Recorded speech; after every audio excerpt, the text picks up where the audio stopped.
1971 সাল, 9 মাসের রক্তক্ষয়ী মুক্তিযুদ্ধের শেষ একটি জাতি দাঁড়িয়ে আছে তার ইতিহাসের সবচেয়ে গৌরবময় মুহূর্তে।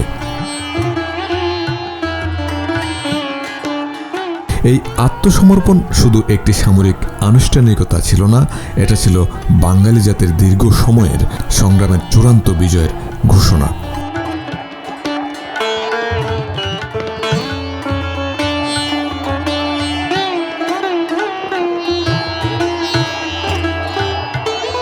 সম্মানিত দর্শক শ্রোতা, আজ আমরা ফিরে যাব 1971 সালের সেই ঐতিহাসিক দিনে।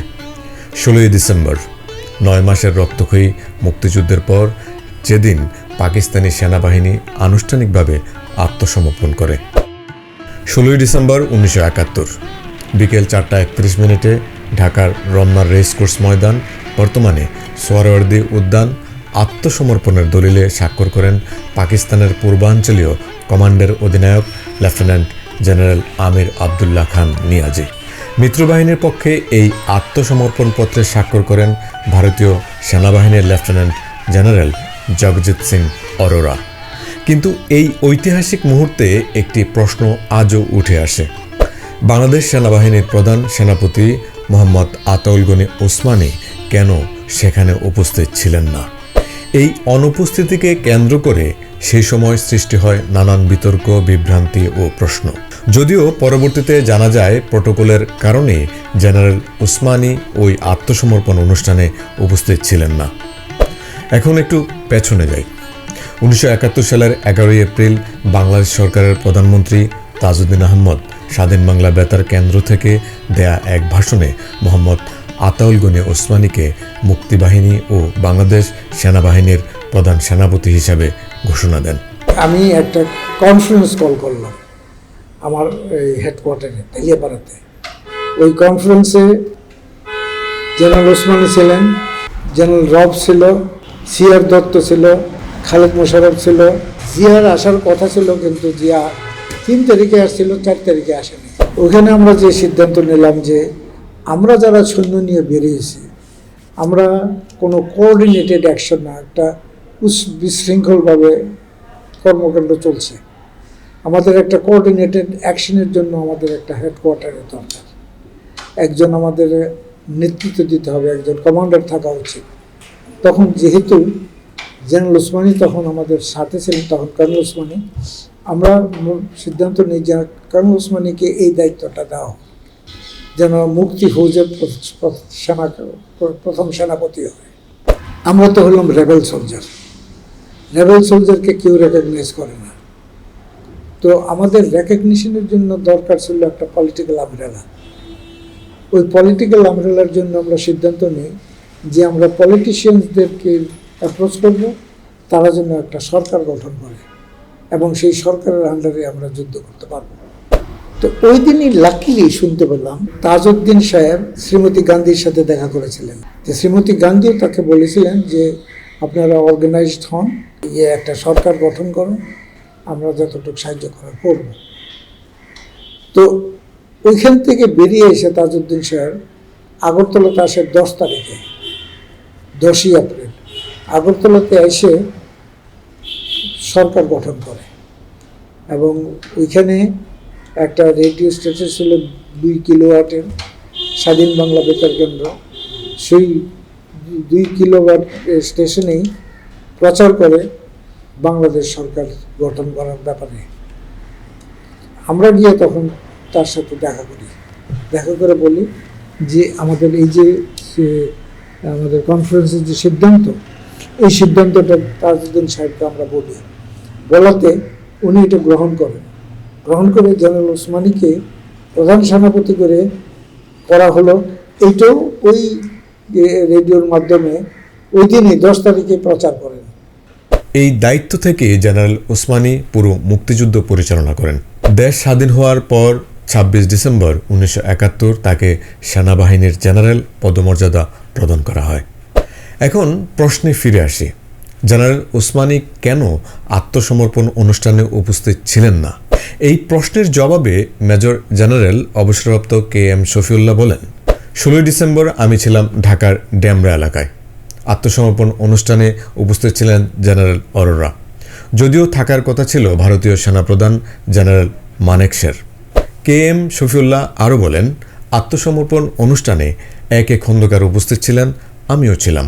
তারা যখন আত্মসমর্পণ দলিলে স্বাক্ষর করেন তখন আমি টেবিলের সামনে দাঁড়িয়েছিলাম। 16 তারিখে বলা হলো যে আমি যেন এয়ারপোর্টে থাকি 3:30টার সময় এবং রেস কোর্সে থাকি 4:30টার সময়। আগরতলা থেকে যদি ডেমরা পর্যন্ত পায়ে হেঁটে আসতে পারি, ডেমরা থেকে তো ঢাকাতে অন্তত আমার পক্ষে এত কষ্ট হওয়ার কথা না, কিন্তু তখন পর্যন্ত পাকিস্তানি সৈন্য তো এখনো রাস্তার মধ্যে পজিশন নিয়ে আছে, এদের ভিতরে দিয়ে কেমনি যায়। ওই দিন 10:30 11টার দিকে পাকিস্তানি একটা ব্যাটালিয়ন 22 FF ওইটা সারেন্ডার করছে আমার হাতে। ব্যাটালিয়ন কমান্ডার ছিল, তার নাম ছিল খিলজি। আমি তাকে চিনতাম পাকিস্তান থেকে, কারণ আমি যখন একাডেমিতে, সেও তখন একাডেমিতে ক্যাডেট হিসেবে ছিল। ডাকলাম, ডেকে বললাম যে দেখো, আমাকে তুমি কমান্ড ভেহিকেলটা বাইর করে আনো এবং আমাকে নিয়ে এয়ারপোর্টে পৌঁছাও 3:30টায়। তো বাইর করে আনছে, অ্যান্ড দেন আমরা শুরু করেছি। আমার সাথে খিলজি ওইটা ড্রাইভ করতেছিল, আমি তার পাশে বসা, আর পিছনে একজন ইন্ডিয়ান ব্রিগেডিয়ার ছিল, ব্রিগেডিয়ার সাবেক সিং। রাফলি অ্যাবাউট 2টা 2:30টার দিকে আমার গাড়িটা যখন নাকি ওই কোনাপাড়া মতোয়েলের কাছে পৌঁছে, তখন ওই ডাইরেকশনের থেকে আমাদের উপরে গোলাগুলি করতেছে। হ্যাঁ, তখন ওই যে কমান্ডার যে খিলজি ছিল, তাকে পাঠালাম যে তুমি বন্ধ করো। সে বন্ধ করে তারপরে ড্রাইভ করে আমাকে এয়ারপোর্টে পৌঁছাই 3:15টার সময়। হেলিকপ্টারের এসে নামলো যেন নেয়াজি, যেন অরোরা, এই এয়ার ভাইস মার্শাল খন্দকার, আরও অনেকে এই হেলিকপ্টার থেকে নামলো। আর আমরা ওই আমাদের গাড়ি দাঁড় করানো ছিল, আমরা গাড়িতে করে রেস কোর্সে এসে উপস্থিত হই। রেস কোর্সে এখন যে ঢাকা ক্লাবের যে গেটটা, তার দক্ষিণ দিকে হলো ওই শিশু পার্কটা। ওইখানে যে এখন পুলিশ আউটপোস্ট আছে, যে একটা গেট, এই গেটের পূব পাশেই একটা বট গাছের মতো ছিল, এখন নাই। ওই গাছটার নিচে একটা টেবিল আর 2টা চেয়ার লাগানো ছিল। তো ওইটা আসার পরেই যেমন অরোরা আর যেন নেয়াজি 2টার মধ্যে বসে পড়ে এবং আমরা চারদিকে দাঁড়ায় যাই। এবং আই হ্যাপেন টু বি তখন এই টেবিলের সামনে দাঁড়ানো। যখন নেয়াজি সাইন করে দুজনে, তখন আমি টেবিলের সামনে দাঁড়ানো। নেয়াজি যখন তার অস্ত্র এবং খুলে দেয়, আমার হাতে এই ঘড়িটাই ছিল। এই ঘড়িটা তখন 4:31। এখনও রাখছি ঘড়িটা, এটা রাখছি শুধু ইয়েতে মিউজিয়ামে দেওয়ার জন্য। সাইন করলো, যেই সাইন করছে চারিদিক থেকে জয় বাংলা স্লোগান দিয়ে চারদিকে, এবং কেউ ছোটো ছোটো পাথর দিয়ে নেয়াজিকে ছুঁড়ে মারতেছিল। তো আমরা তাকে সবাই হাত ধরে কর্ডন করে তাকে গাড়িতে উঠিয়ে দিই, আর ক্যান্টনমেন্টে চলে আসি। তিনি আরও জানান, সেদিন জেনারেল ওসমানী সিলেট সীমান্তের দিকে যাচ্ছিলেন। তাকে বহনকারী হেলিকপ্টার শত্রুপক্ষের গুলিতে বিধ্বস্ত হয়। ওই ঘটনায় লেফটেন্যান্ট কর্নেল আব্দুর রব গুলিবিদ্ধ হন। এখন আসি আরেকটি গুরুত্বপূর্ণ সূত্রে। মুক্তিযুদ্ধকালীন বাংলাদেশ সরকারের অধীনে মুক্তিবাহিনীর সদর দফতরে প্রতিরক্ষা মন্ত্রণালয়ের গণসংযোগ কর্মকর্তা ছিলেন নজরুল ইসলাম। তিনি পরবর্তীতে 71-এর রণাঙ্গন কথিত কিছু কথা নামে একটি বই লিখেন। এই বইয়ের 241 পৃষ্ঠায় তিনি লিখেন, পাকিস্তানি সেনাবাহিনীর আত্মসমর্পণ পর্ব শেষ হওয়ার 2 দিন পর জেনারেল ওসমানী বিক্ষুব্ধ উত্তপ্ত মুজিবনগর সরকারের সদর দফতরে ফিরে আসেন। ঢাকায় আত্মসমর্পণ অনুষ্ঠানে তার অনুপস্থিতিকে কেন্দ্র করে এক অনাকাঙ্ক্ষিত ক্ষোভ ও বিভ্রান্তির সৃষ্টি হয়, যা মুজিবনগর সরকারের জন্য অস্বস্তির কারণ হয়ে দাঁড়ায়। তিনি আরও লেখেন, এই গুরুত্বপূর্ণ সময়ে মুজিবনগরে জেনারেল ওসমানের অনুপস্থিতিতে স্বাধীন বাংলা সরকারের নেতারাও তার উপর কিছুটা ক্ষুব্ধ হয়েছিলেন। নজরুল ইসলাম বর্ণনা করেন, জেনারেল ওসমানের এডিসি তাকে ঘিরে কে কী মন্তব্য করেছেন সব রিপোর্ট করেন। এরপর জেনারেল ওসমানী আমাকে তার কক্ষে ডাকেন। নজরুল ইসলাম জানান, আমি ধীরস্থিরভাবে বলি, আত্মসমর্পণ অনুষ্ঠানে আপনার অনুপস্থিতি নিয়ে রাজনৈতিক মহলে বিরূপ সমালোচনা হয়েছে।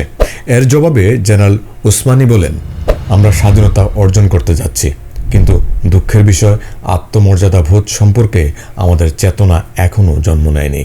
আমি জানতামই না কবে পাকিস্তানি সেনাবাহিনী আত্মসমর্পণ করবে। তিনি বলেন, ঢাকায় যাওয়ার প্রশ্নই ওঠে না। এই যুদ্ধ ছিল বাংলাদেশ ভারত যৌথ কমান্ডের অধীনে। অপারেটিং কমান্ডে ছিলেন ভারতীয় সেনাপ্রধান জেনারেল মানেকশ।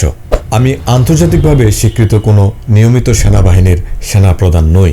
বাংলাদেশ জেনেভা কনভেনশনে স্বাক্ষরকারী দেশ নয়, তাই পাকিস্তানি বাহিনী আমার কাছে আত্মসমর্পণ করতে পারে না। ওসমানী স্পষ্টভাবে বলেন, জেনারেল মানেকশের পক্ষে জেনারেল অরোরা আত্মসমর্পণ গ্রহণ করেছেন। আমি তার সফরসঙ্গী হতে পারি না। এটা অহংকারের নয়, এটা প্রোটোকলের বিষয়।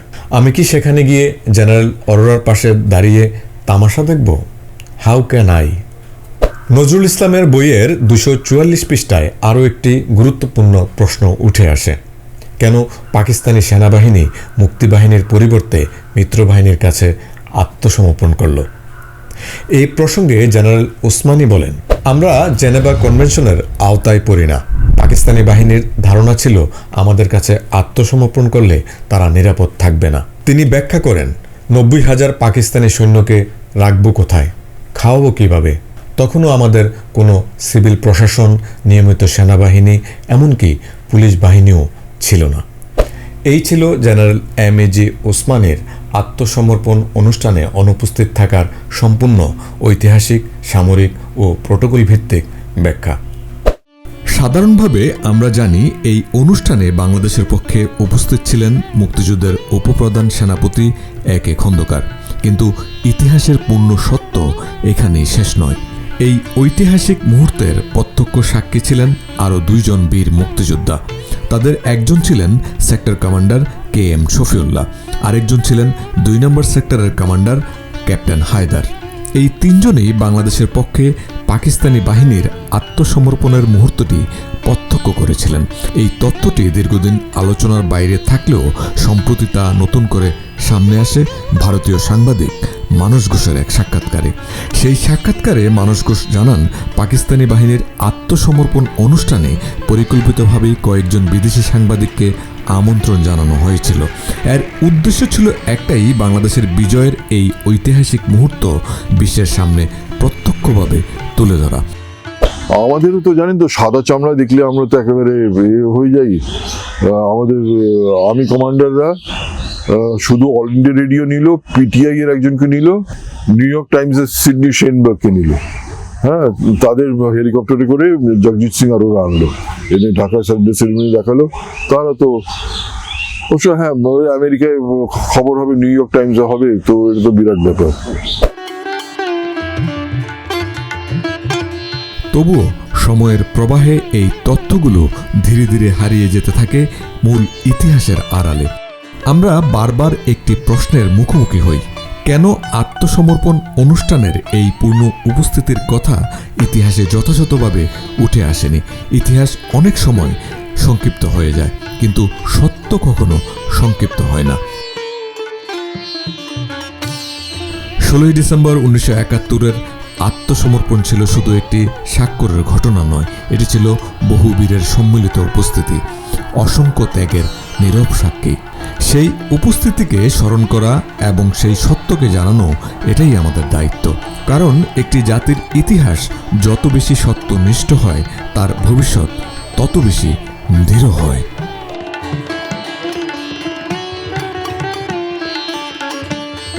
তো বন্ধুরা, পরবর্তী পর্ব দেখার জন্য আমাদের সাথে থাকবেন, সাবস্ক্রাইব করবেন। আল্লাহ হাফেজ, ভালো থাকবেন।